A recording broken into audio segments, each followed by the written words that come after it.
আমার স্বামী আগামীকাল প্রবাসে চলে যাবে আমাকে একা রেখে। তাই আজকের দিনটা আমি আমার স্বামীর সাথে অনেক ভালোভাবে কাটাইতে চাইছিলাম, কিন্তু আমার শ্বশুর শাশুড়ি এটা হতে দিল না। আমার স্বামীর ফ্লাইট ছিল কাল সকাল 10টায়। সব আত্মীয় স্বজন বাসায় আসছে। সবাই চায় কিন্তু যে শেষ রাতটা স্বামীর সাথে কাটাইতে, কিন্তু আমার ভাগ্যটা একদমই ভালো না। শ্বশুর শাশুড়ির আবদার তাদের ছেলে বিদেশে যাওয়ার আগে রাতটা যেন তাদের সাথে ঘুমায়। তারা তাদের ছেলেকে বুকে নিয়ে ঘুমাবে, আর যদি বিদেশ থেকে এসে মা বাবাকে না পায় সেজন্য।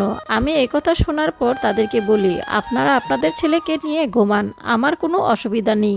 সেদিন রাত্রে তারা তাদের ছেলেকে নিয়ে ঘুমিয়েছে, আর আমি একা একটা রুমের মধ্যে অনেক কষ্টে কেঁদেছি। শেষ রাতটাও স্বামীর পাশে পেলাম না। আমি বুঝলাম আমার স্বামীর অধিকারটা তাদের বাবা মার বেশি, কিন্তু আমার স্বামীও তো অনেক দূরে চলে যাবে, কবে আসবে তারও ঠিক নাই। তাদের উচিত ছিল আমাদের স্বামী স্ত্রীকে দুজনকে একটু আলাদা সময় বের করে দেওয়ার।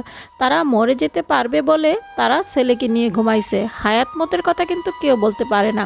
আমিও তো এই পৃথিবীতে আর নাও বেঁচে থাকতে পারি, আমার স্বামী তো ফিরে এসে আমাকে নাও দেখতে পারে। সকালে আমার স্বামীকে বিমানে উঠিয়ে দেওয়ার জন্য সবাই গাড়িতে উঠছিল, তখন আমার স্বামীর পাশে আমাকে বসতে বলল না। আমি একটা আলাদা জায়গায় বসলাম, সে তার মা বাবার সাথে বসছে। হঠাৎ আমার স্বামী রাগ করে গাড়ি থেকে নেমে গেল। সবাই তখন বুঝতে পারলো যে সে হয়তো আমাকে তার পাশে যাচ্ছে।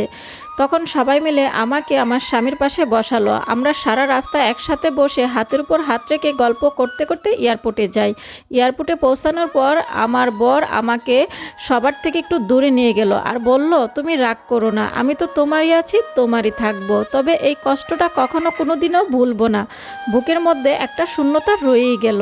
আমার স্বামী আমার চোখের পানি মুছিয়ে দিয়ে কপালে আলতো করে একটা চুমু দিয়ে আমাকে জড়িয়ে ধরে বলল, দেখো তুমি টেনশন করো না, চিন্তা করো না, কান্নাকাটি করো না, আমি তোমার বুকে ফিরে আসবো ইনশাল্লাহ, তুমি আমার জন্য দোয়া করো।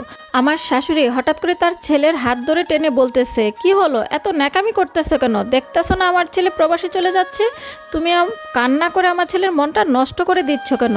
আমি নীরবে দাঁড়িয়ে দাঁড়িয়ে কান্না করছিলাম আর ভাবছিলাম, আমার মনের শূন্যতাটা আমি কাউকেই তো বোঝাতে পারবো না। জানি না আমার স্বামীকে কবে আবার আমার করে পাবো। আমার শ্বশুর শাশুড়িকে আমি অনেক ভয় পাই, সম্মান করি। আমার সামনে থেকে আমার স্বামীকে হাত ধরে টেনে নিয়ে গেল, আর আমার স্বামী আমার দিকে আর চোখে তাকিয়েছিল। আমিও আমার স্বামীর দিকে তাকিয়ে কান্না করছিলাম, কিন্তু সামনে যেতে পারছিলাম না।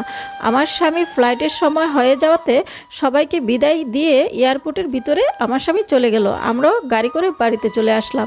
আসার পর কিছুতেই আমার মনটা শান্তি লাগছিল না। আমি ঘরের এক কোণে বসে কান্না করছিলাম। আজকের গল্পটা কেমন লাগছে অবশ্যই কিন্তু কমেন্ট করে জানাবেন, আর এমন কিন্তু অনেক নারীর সাথে হয়ে থাকে। তো ভিডিওটা ভালো লাগলে অবশ্যই কমেন্ট করে জানাবেন কেমন লাগছে। আপনাদের সুন্দর কমেন্ট আমাকে আরও উৎসাহিত করে সুন্দর সুন্দর ভিডিও বানানোর জন্য। তো ভিডিওটা সবাই শেয়ার করবেন।